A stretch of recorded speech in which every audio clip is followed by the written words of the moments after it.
Sería precisamente viendo King Kong que la vida del pequeño Ray Harryhausen sufriría un cambio radical.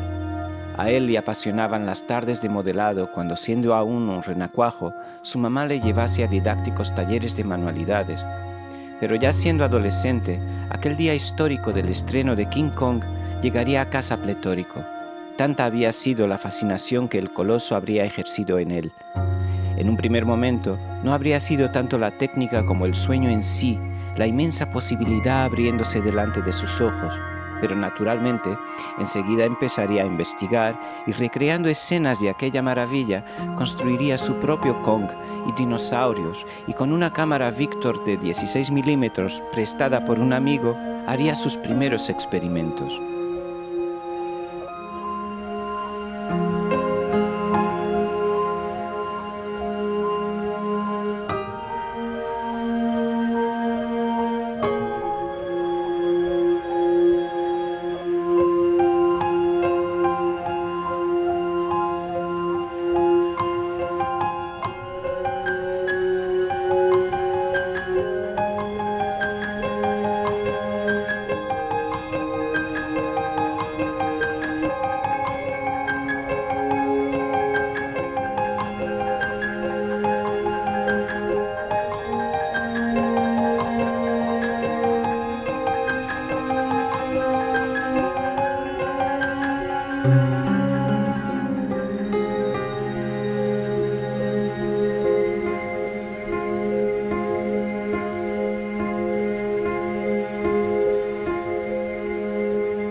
Hola, buenos días. Hola, ¿qué tal?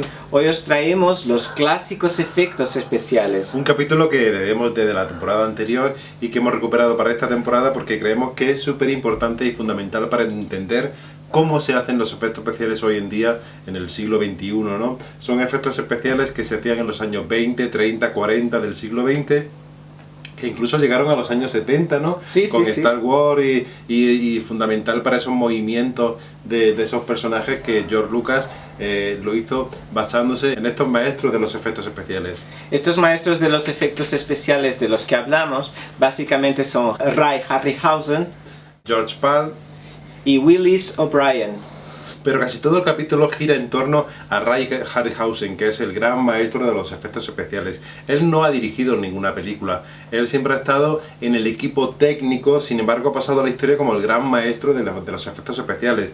Él, junto con otros grandes maestros, como los que hemos dicho, en los créditos de las películas aparecía con letra muy pequeña y a mitad del texto de los créditos, ¿no? Y de hecho ellos eran los verdaderos creadores de la magia que se daba en la película. Las películas de Ray Harryhausen casi todas estaban dirigidas por personas que eran contratadas en el último minuto y que incluso podían hacer un trabajo bastante execrable, y sin embargo con la magia y la parte esta de animación stop motion y de estas técnicas de efectos especiales tan elaboradas de estos maestros, las películas perdurarían a lo largo de la historia, y hoy día las vemos precisamente porque tienen este cuño personal de estos autores que no eran tenidos como tal en la época, ¿no? Harryhausen empezó de muy pequeño, pero muy pequeño, a enamorarse del mundo del stop motion cuando descubrió King Kong, ¿no? Sí, una buena tarde pues fue al cine y era el estreno de King Kong, de Willis O'Brien, que está firmada por otros dos directores, ¿no? El documentalista Merian C. Cooper y también por Ernest B. Schutzack.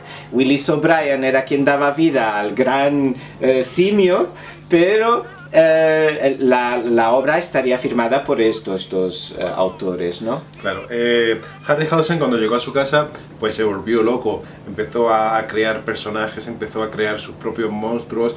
Un día, ya perfeccionando un poco su técnica, porque tenía la ayuda de sus padres, ¿no? Que es una cosa muy impresionante que de pequeño tengas la ayuda de tus padres para crear eso que en un principio no va a ir a ningún sitio, ¿no? Es como un juego que tiene el niño.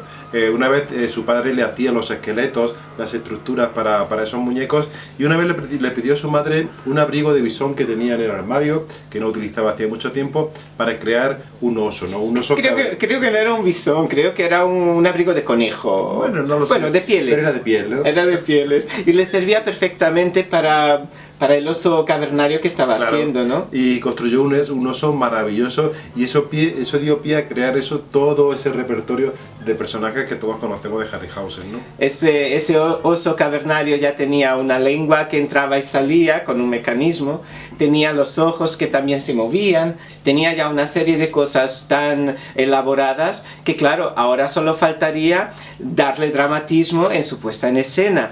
Y para eso también recurriría a la ayuda de su papá, y su mamá se encargaría siempre pues de los detalles de las labores que requerirían sus producciones, sus pequeñas producciones en el garaje, ¿no? Él después lo filmaba todo y lo hacía esos movimientos en el garaje de su casa con una cámara que ni siquiera era suya, que era una cámara prestada por un amigo. Sí, pero la primera que tuvo fue eso, un préstamo, pero después ya fue elaborando y su experticia fue haciéndose cada vez mayor, y claro, pero tenía en mente siempre Willis O'Brien, que era, claro, su gran ídolo. Y un día una amiga, hablando con una amiga en el colegio, ella le dijo: ¿pero por qué no llamas a Hollywood y pides una cita con el señor O'Brien? Probablemente él te va a responder. Con lo cual, un día no se lo piensa y coge el teléfono y llama a Hollywood, así como de repente decir: vale, voy a llamar a Hollywood. A ver qué tal. Él vivía en California, de todas formas, no estaba lejos, ¿no? Pero que es como llamar a Hollywood, que era como la gran meca, ¿no? del cine, el gran eje del movimiento cinematográfico. Y sin embargo llama por teléfono y consigue hablar con el señor. Sí, pásate, le dice Willis. Entonces de pronto tenía a su ídolo interesándose por su trabajo, ¿no? Él le llevó sus bocetos, sus pequeñas películas, sus pequeños experimentos, y realmente su King Kong, el King Kong que Ray había emulado de la película de O'Brien, pues estaba bastante bien hecho y tal. Y claro, O'Brien lo que le dijo fue que se pusiera y que empezase a estudiar pues anatomía animal, que empezase a estudiar fotografía, que empezase a estudiar toda modelación, todas las facetas que requeriría esta disciplina tan particular, ¿no? Y así fue. En el año 39 conoció a Ray Bradbury y Forrest Ackerman. Junto con ellos formaron la Liga de la Ciencia Ficción, ¿no? Sí. Una cosa que suena un poco así como a superhéroes, ¿no? De hecho tiene mucho de superhéroes, porque de ahí salió la mayor parte de la ciencia ficción que conocimos en la época, ¿no? Y es súper interesante todo lo que salió de sus plumas. Claro, es muy importante también que en la Segunda Guerra Mundial tuvo de coronel a Frank Capra, ¿no? Con lo cual terminó siendo la mano derecha de Frank Capra, porque Capra estaba en ese momento en la parte de propaganda militar y todo esto, con lo cual él empezó a trabajar, a hacer sus peliculitas de stop motion para seguir haciendo lo mismo, pero en este caso enfocado hacia el ejército, ¿no? Claro, de hecho, Frank Capra le encargó, sabiendo de su experticia, después de estar algún tiempo trabajando en estas películas para la información del ejército, para saber cómo utilizar su equipamiento y todas estas cosas, ¿no? Él empezó a llevarse a casa, a mando de su coronel, Frank Capra, qué suerte tuvo, empezó a llevarse a casa unos trabajitos que eran aún más apelativos, ¿no? Él tendría que hacer en animación stop motion pues unas películas que explicasen detalladamente los procedimientos militares que serían requeridos en esos momentos. Entonces resulta que, aún estando en guerra, que esto es lo más curioso, Ray tenía la oportunidad de ir a dormir a casa y de estar haciendo lo que más le gustaba. Claro, a mí lo que más me sorprende y lo que más me gusta de esta historia es que con los restos de película virgen que les quedaban, él los iba guardando, ¿no? Y con esa película después hizo sus películas de cuentos de hadas, con lo cual me parece súper maravilloso que de la guerra salga algo tan mágico y tan bonito como el mundo de las hadas, ¿no? Y de hecho las películas estas que él utilizó, la cinta virgen que le sobró, pues están también firmadas por su papá y su mamá.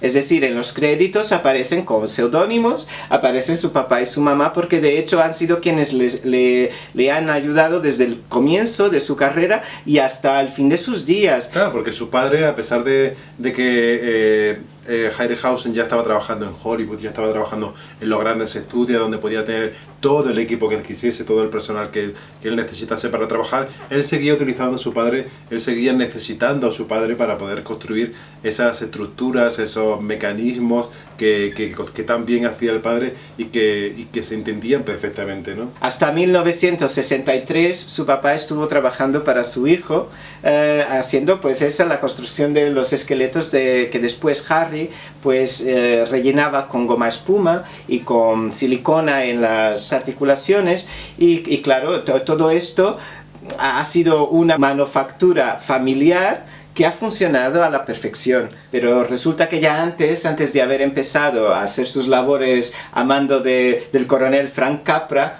pues él ya había sido contratado para una producción importante, ¿no? De la mano de George Pal. Claro, que era otro de sus ídolos, ¿no? Otro de sus ídolos. Lo contrató para hacer una serie que se llamaba Paper Toon y que él estuvo ahí trabajando en esa animación stop motion con títeres, con pequeños muñequitos, en una serie que es maravillosa, ¿no? De hecho, su primer trabajo fue Western Days, que es un corto muy particular de esta serie de Puppet Toons, y claro, George Pal fue también uno de los grandes. De hecho, ha hecho una serie de películas memorables y ha sido loado por ellas. Ha recibido un Oscar honorífico. Este director de origen húngaro tiene películas tan maravillosas como por ejemplo El maravilloso mundo de los hermanos Grimm, como por ejemplo Destination Moon, que fue su primer largo, que es de 1951, muy posterior a todas estas películas. El tiempo en sus manos. O mi favorita, que son Las siete caras del Dr. Lao. Siete caras del Dr. Lao, que es bellísima. El pequeño gigante. Y suya es también La Atlántida. Pero evidentemente cuando terminó la guerra y se terminaron sus trabajos para el ejército, Ray no tenía muchas ganas de volver a trabajar con Pal. No tenía ganas de volver a trabajar bajo el mando de George Pal. Más bien esto, ¿no? Entonces resulta que se encerró en su garaje trabajando con sus papás, lo que serían sus cuentos de hadas, ¿no? De hadas. Y hasta que un día de pronto recibió la llamada de su gran ídolo. Willis O'Brien de pronto lo llamó porque tenía entre manos una superproducción que sería El Gran Gorila, ¿no? El Gran Gorila. Que es una de sus grandes primeras películas, ¿no? Fue su primera gran producción, de hecho, y en esta película trabajó eso mano a mano con el que era su ídolo, ¿no? De repente se convirtió en compañero de trabajo, estaba a las órdenes de su gran profesor, ¿no? Virtual, claro. ¿no? Y este sí le parecía bien. Claro. Resulta que claro, en la producción, una producción tan extensa, las labores de Willis O'Brien no serían tanto las de dar vida al stop motion de turno, y entonces toda la carga, todo el peso sería para él, y entonces Willis se quedaría solo con las funciones de dirección de arte, ¿no? De hecho era una superproducción tan magnánima que claro, tenía mucho que hacer ya. Entonces claro, esto fue el gran trabajo de Ray, el primer gran trabajo de Ray. Una de las cosas que a mí más me sorprende es toda esa artesanía que tiene el mundo de la animación en esta época, porque van buscando soluciones, pero soluciones baratas y caseras, ¿no? Claro. Para una escena que tenía que recrear una atmósfera en la luna, ese polvo lunar que lo invade todo, la solución fue muy fácil, era mezclar arena con detergente, ¿no? El detergente es como algo muy parecido al polvo lunar, todo el mundo lo sabe. Claro, sí, claro. Sí. O por ejemplo en Jasón y los Argonautas, en la escena en la que Jasón y sus compañeros están luchando contra esos esqueletos, contra esos muertos vivientes. ¡Qué maravillosa escena! Esa escena fue una escena larguísima de grabar. La animación de esos esqueletos fue una cosa muy lenta de trabajar. Imagínate que estaba todo el día trabajando en eso, o sea, todas las horas del día, porque no es como ahora que hay unos horarios y todo eso, sino que cada día de trabajo correspondía a un segundo de grabación, a un segundo de película. Y la escena cuenta como los esqueletos están bajo tierra y él encontró este avatar que era un corcho, ¿no? Un suelo de corcho que luego iba desmenuzándolo a poco y poco, recreando, haciendo lo que podrían parecer, simular terrones de arena, de tierra, y entonces con una plataforma que tenía por debajo de los esqueletos, a poco y poco los iba subiendo y les iba dando vida, ¿no? Claro que después, para animar todo esto, con lo que ya había grabado de los actores luchando con los esqueletos, que tenía que coordinarlo todo perfectamente, se llevaba ahí un montón de tiempo infinito, creo que eran como 32 movimientos en cada una de las fotos, ¿no?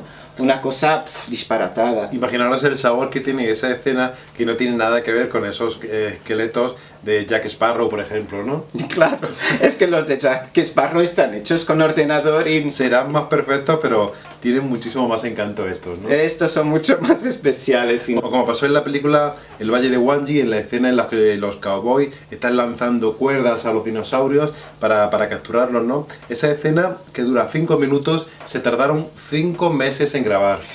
Es muy interesante porque, claro, los cowboys, los actores en acción real, previamente grabados, lanzaban las cuerdas a un poste, ¿no? Que supuestamente vendría a ser el cuello de Gwangi. Y después, ya en postproducción, estos lazos tenían que caer justo en el sitio exacto del cuello de Gwangi animado por Ray Harryhausen. Es decir, después cuando él uniese las dos imágenes con su técnica Dynamation, que es una innovación suya, es patente de él, que es un poco complicada de explicar. Es una evolución de la técnica mate, pero llevada un paso más allá, ¿no? Llevada hacia la complejidad y la perfección, ¿no? Claro, de hecho él utiliza pues estos espacios ennegrecidos del cristal para después insertar ahí en ese sitio exactamente lo que es su animación. Pero claro, todo tenía que estar hipermedido, es decir, tanto la luz como los movimientos, como la coordinación de las dos imágenes, y por eso después la magia surge, porque claro, de esta minucia es donde se va a probar el verdadero talento de un animador. Vamos a retomar un poco a Willis O'Brien, que tiene películas que también son súper importantes, como el caso, por ejemplo, del Mundo Perdido, ¿no? El Mundo Perdido, que una vez más vuelve sobre los dinosaurios, ¿no? Es muy interesante también esta historia de que podamos unir lo que es el mundo prehistórico con los humanos, ¿no? Es uno de nuestros terrores más ancestrales, y de hecho estos genios del trucaje fílmico nos han acercado a ellos, fueron los primeros que lo hicieron, ¿no? Hoy día, sin embargo, sigue tan patente como entonces. Bayona acaba de estrenar su Jurassic World, ¿no? Y sigue siendo exactamente la misma dimensión de miedo, de terror, lo que suscitan hoy día los monstruos generados por CGI, que anteriormente estaban hechos pues en casa, como el que dice, ¿no? Con medios muy, muy artesanales, y que funcionaban igual de bien. Es decir, el terror era exactamente el mismo, la provocación era igual. Igual que pasa con King Kong, ¿no? Que ha sido siempre revisado en el mundo del cine, y que Willis O'Brien también hizo su versión de King Kong. Hizo 2 copias de King Kong, que con la ayuda de Marcel Delgado, y estas 2 copias de King Kong estaban recubiertas de piel de conejo, ¿no? Con lo cual ya hemos dicho antes el problema que creaba la piel de conejo, porque es un pelo muy fino, se movía mucho. El caso es que el segundo... Se quedaba como esquizofrénico, ¿no? Sí, el segundo King Kong se recicló para hacer el hijo del King Kong, ¿no? En 1992, Harryhausen recibe un Oscar, por fin, toda una carrera, pero es un Oscar muy especial porque es un Oscar solicitado por los fans, ¿no? Claro, de hecho había sido cometida una gran injusticia, porque por las políticas de Hollywood, cuando tú no estás trabajando en Hollywood, pensemos que la mayoría de las películas que hizo Harryhausen fueron producciones hechas en Europa, sobre todo en España, hizo muchas en Andalucía, hizo otras en el norte de África, ha trabajado en Grecia, ha trabajado sobre todo en el Reino Unido, la parte de efectos especiales, técnica, en los estudios de Pinewood. Entonces resulta que él no estaba presente en Estados Unidos, y claro, como no se daban Oscars a técnicos extranjeros, él de algún modo no podía influir en las personas que estaban trabajando allí.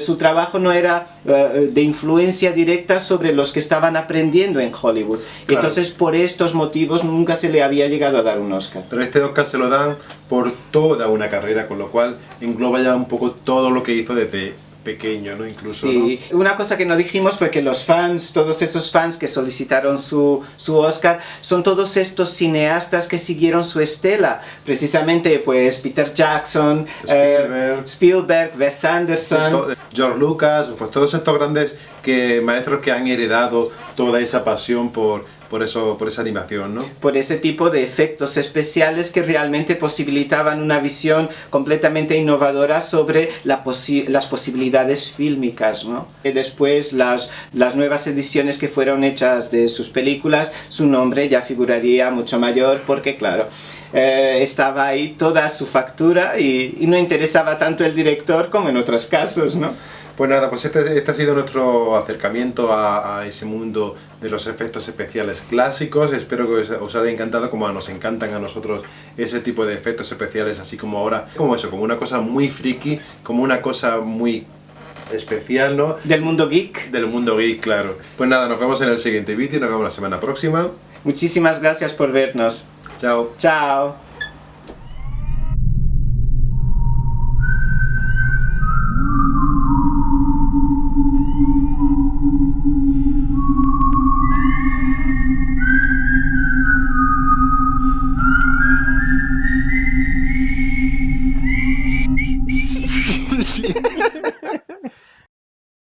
Una cosa que no dijimos fue que los fans, todos esos fans que solicitaron su Oscar, son todos estos cineastas que siguieron su estela. Precisamente, pues, Peter Jackson, Spielberg, Wes Anderson,